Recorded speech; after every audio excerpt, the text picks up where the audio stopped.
ఎఫ్రాయిము మన్యమందు రామతయే మోసే పేరు పట్టణపు వాడు ఒకడు ఉండేది. అతని పేరు ఎల్కానా.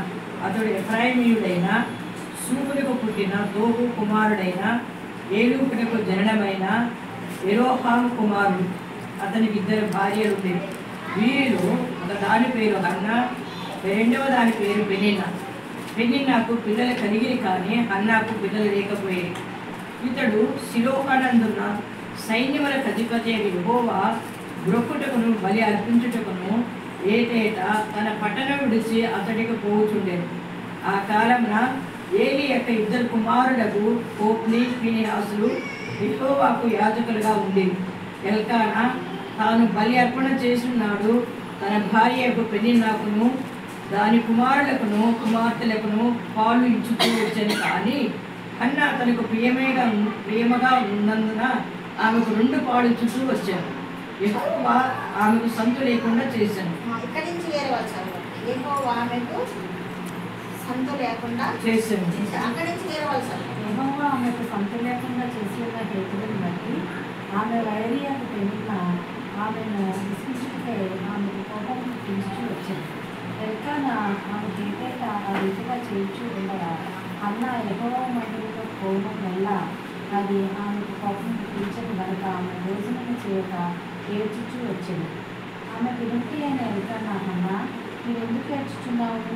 నీ భోజనం అంటే ఎలా? నీకు మనో విచారం ఎందుకు కలిగినది? 10 మంది కుమారుల కంటే నేను నీకు విశేషమైన వాళ్ళని కానా అని ఆమెతో చెప్పుచూ వచ్చింది. ఇక్కడ ఎల్కానాకి ఎంతమంది భార్యలండి? 2 భార్యలు కదా. యాకోబుకి ఎంతమంది అండి? 2. అయితే ఎల్కానాకి 2 భార్యలు. మొదటి భార్య ఎవరండి? ఎల్కానాకి మొదటి భార్య సెకండ్ భార్య.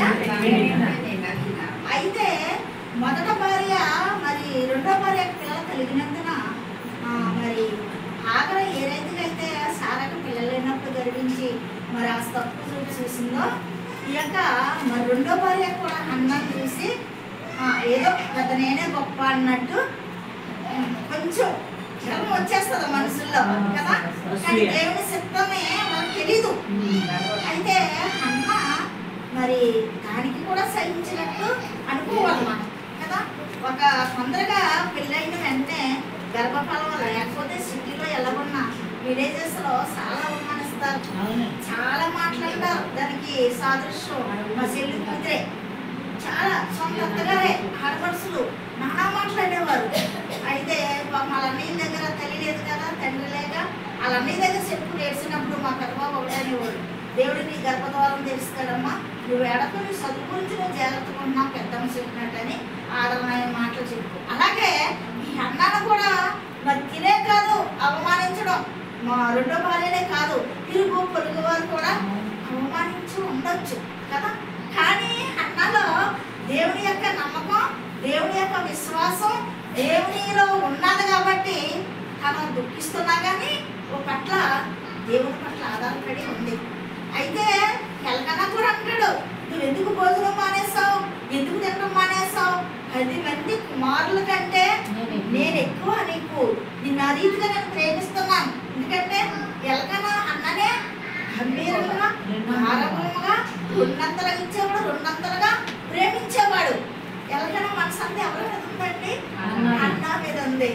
అయితే మన మనసు ఎవరి మీద ఉండాలనుకుంటున్నాను? యేసయ్య మీద ఉండాలి.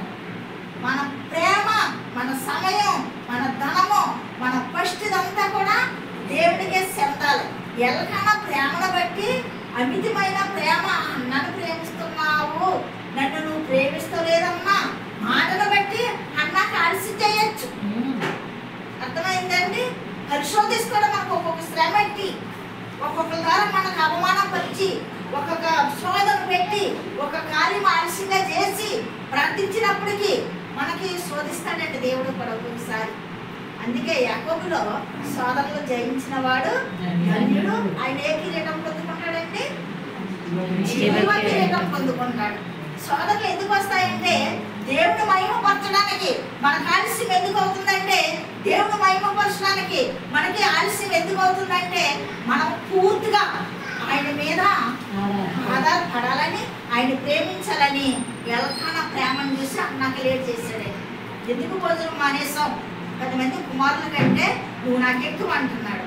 అయితే తినేం చేసింది అన్న, దేవుని మందిరానికి వెళ్ళి ఏం చేసింది, అధ్యాయం అంతా చదివితే కన్నీటితో తన కన్నీరంతా కుమ్మరిస్తూ ప్రార్థన చేసింది. ఏమని ప్రార్థించుండొచ్చు, ప్రభా ఇరుగు పొరుగు మాటలు నేను పడలేకపోతున్నానయ్యా, నా భర్త, నా అత్తవారు, నా ఇంటి వారు, నా అమ్మవారు అందరూ కూడా నన్ను అవమానిస్తున్నారు ప్రభా, నా ప్రార్థన ఆలకించి నాకు ఒక్క కుమారుని అనుగ్రహించి దేవా, కుమారుని అనుగ్రహిస్తే నీకు నేను అర్పిస్తాను, నీ సన్నిధికి నేను ఇచ్చేస్తాను అని సమర్పించుకున్నప్పుడు మరి తన కన్నీటి ప్రార్థన ఆలకించాడండి. అన్న కన్నీటి ప్రార్థన ఆలకించాడు. నిజంగా ఆ అధ్యాయం చదివితే నాకు చాలా ఏడుపు వస్తుంది. మన కన్నీటితో ప్రార్థించినప్పుడు మన బిడ్డల గురించి ఏంటి, ఇతరుల గురించి ఏంటి, మనం ఎవరికోకైనా విజ్ఞాపన చేస్తూ కన్నీటితో ప్రార్థించినప్పుడు ఆ ప్రార్థనకు వెంటనే జవాబు వస్తుంది. నా లైఫ్లో నేను అనేక మంది గురించి ప్రార్థిస్తాను, ఉపవాసాల నుండి ప్రార్థిస్తాను, కన్నీరు విడుస్తాను. ఎందుకంటే 18 సంవత్సరాల నుంచి ఆ బాధ్యత దేవుడు నా భుజం మీద పెట్టారు. కాబట్టి ఎవరో వాళ్ళ గురించి నాకెందుకులో, వాళ్ళు వెళ్ళకపోతే నాకెందుకులో అనుకోను, కానీ అందరం ఉండకపోవచ్చు, నాకు ఆ బాధ్యత ఉంది. కాబట్టి ఆ ప్రార్థనకి జవాబు వెంటనే వచ్చిందా లేదండి అన్నాకి? ఎవరి ప్రార్థన బట్టి వచ్చింది? అన్న ప్రార్థన బట్టి. కానీ ఎల్లకానా యొక్క ప్రేమను బట్టి గర్భద్వారము తెరవలేదు. తెరవకపోతే ఆ యొక్క కుమారుని అనుగ్రహించినప్పుడు ఆ కుమారునికి ఏం పేరెట్టిందండి? సమూయేలు పేరెట్టింది. ఆ సమూయేలుని ఎవరికి అర్పించిందండి? ఇంట్లో పెంచుకోలేదు, నాకు ఒక్కగానొక కొడుకు పుట్టాడని దేవుడి సన్నిధికి అర్పించింది. దేవుడి సన్నిధికి ఒక కుమారుని అన్న అర్పించడం ద్వారా ఇంకా 5 సంతానం దేవుడికి దేవుడు అనుగ్రహించాడు. హల్లెలూయా. 5గురిలో కుమారులు ఎంతమంది, కుమార్తెలు ఎంతమంది? ఇదే పిలిచింది చెప్పాలి. 5గురు. ఇప్పుడు కూడా సునంద సన్నిధి అని పేరెట్టుకుంది కాబట్టి తర్వాత 2వ గర్భం తెరిచాడండి. ఇంకోటి చెప్పనా సునంద గురించి సాక్ష్యం? మీరెవరు మానేసినా, మీరెవరు రాకపోయినా బ్రదర్లు వస్తే చాలు. 7 వారాలు ప్రార్థన. భయంకరమైన కరోనాలో మేము వచ్చిన 7 వారాలు కరోనాలో మరి ఎవరు వచ్చినా రాకుండా పర్లేదు సిస్టర్, మీరిద్దరైతే రావాలన్నప్పుడు మరి ఆ కరోనాలో కూడా మేము ప్రార్థన ఇద్దామండి. ఎందుకంటే తన విశ్వాసాన్ని బట్టి, తన యొక్క నమ్మకాన్ని బట్టి, తన భక్తిని బట్టి, తన కన్నీటిని బట్టి తన కూడా ఎన్నో మాటలు మరి మోసుకుండొచ్చు. కాబట్టి దేవుడు తన గర్భద్వారం తెరిచి చక్కటి కుమార్తెని ఇచ్చాడు. తర్వాత 2వ గర్భం తెరిచి ఇప్పుడు మళ్ళా మరి యొక్క బిడ్డకి మరి ఇప్పుడు కూడా ఆయన సిద్ధం కుమారుడు కావాలని అందరం ప్రార్థిస్తున్నాం. సహవాసముగా, తల్లిలుగా, అందరముగా మరి కుమారుడు కావాలని మనం ప్రార్థిస్తున్నాం. ఆయన సన్నిధిలో, ఆయన సిద్ధంలో ఎవరిచ్చినా ఆరోగ్యం కలబెట్ట, తల్లి బిడ్డల క్షేమం ఉండాలని మనం అందరం తన విశ్వాసమే, తన యొక్క ప్రార్థనే తనకి జయం ఇచ్చింది కదా. అదొకటే కదా, చాలా చాలా మేలు పొందుకుంది 7 వారాల ప్రార్థనలో. మరి ఎక్కడో ఆదిపట్ల తీసుకెళ్ళింది నన్ను కార్లో, ఝాన్సీ కార్లో. అక్కడ ఫౌండేషన్ చేయించింది. ప్రార్థనకు నువ్వు వేసి ప్రార్థన చేస్తాం. బోర్ వాటర్ కూడా త్వరగా వచ్చింది. ఇప్పుడు అక్కడ కూడా ఇల్లు తయారవుతుంది. అక్కడ ఒక ప్రార్థన హాలు కూడా దేవుని మనం సమర్పించుకుంటే సమర్పణ జీవితాలు కావాలి. మన అతిశయం అంటే ఎవరి మీద ఉండాలంటే యేసయ్య మీద ఉండాలి. మనకున్న రథాలను బట్టి కాదు, మనకున్న ఆస్తులను బట్టి కాదు, మనకున్న బంగారాన్ని బట్టి కాదు, మనకున్న వస్త్రాలను బట్టి కాదు, మనకున్న ఎత్తును బట్టి కాదు, మనకున్న రంగును బట్టి కాదు, కానీ మన అతిశయం అంతా యేసయ్య మీద ఉండాలి. గొలియాతు అతిశయం అంతా ఎవరి మీద ఉంది? ఎత్తును బట్టి, బలాన్ని బట్టి. ఆయన అతిశయించాడు, కానీ దావీదు మహారాజు క్రీస్తునే అతిశయించాడు కాబట్టి దావీదుకు జయం వచ్చింది కదండి. మరి ఆ రీతిగా అన్న మరి ఒక కుమారుడిని దేవునికి ఇచ్చడం ద్వారా 5 సంతానాన్ని పొందుకుంది. మరి నువ్వు నేను మన ఉడంబడికలు ఎలాగున్నాయి, మనం దేవుడిలో ఎలాగా మరి ఉడంబడిక చేసుకున్నాం, దేవుని ఎలాగా ఆరాధిస్తున్నాం, మనం అతిశయం ఎవరి మీద ఉంది? మన అతిశయం అంతా దేవుడి మీదే ఉండాలి. నీ మొదట ప్రేమ దేవుడి మీద ఉండాలి. నీ మొదట దశమ భాగం దేవునికి ఇవ్వాలి. నీ మొదట సమయం దేవునికి ఇవ్వాలి. నీ మొదట శక్తి దేవునికి ఇవ్వాలి. నువ్వు దేవుడి కొరకు నువ్వు నిలబడినట్లయితే ఈ రోజు ఇక్కడ కూర్చున్న వాళ్ళందరం కూడా అంచెంచులుగా దేవుడు మన బిడ్డను ఆశీర్వదించాడు.